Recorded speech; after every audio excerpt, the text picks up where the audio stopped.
Hi, we must study the subject matter of economics properly.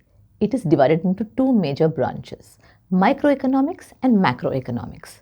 Now, these two words are derived from the Greek words micros to mean small individual and macros to mean large aggregates. When we look at the unit of study, microeconomics looks at individual economic units, one person, one household, one firm, one market. Macroeconomics looks at the entire economy. Behavior of the economy as a whole is what macro looks at. If you look at focus of study, microeconomics looks at the determination of prices and quantities in individual markets, individual commodity factor markets. Macro looks at the determination of broad, bigger total aggregates like national income, total employment, aggregate income.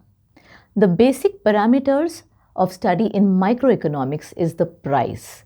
Decisions are made based on prices prevailing. In macroeconomics, it is national income. Decisions are made based on national income. The perspectives are very different in both. Micro is a bottom-up approach. Macro is a top-down approach.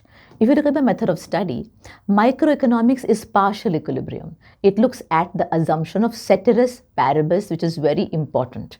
It tells you all other things remaining constant. What does one variable change mean? Macro looks at the interdependence of all the economic aggregates. So, if you do a recap, then one is at the individual level, micro, the other is at an aggregate level. Price is individual level, inflation is aggregate level. The question for this reel is, what does ceteris paribus mean? And is it used in microeconomics or macroeconomics? Think about it. Watch the reel again if you have to understand it again well. And send the answer in the comment section. And let's see how you manage that. Take care and see you in the next hack.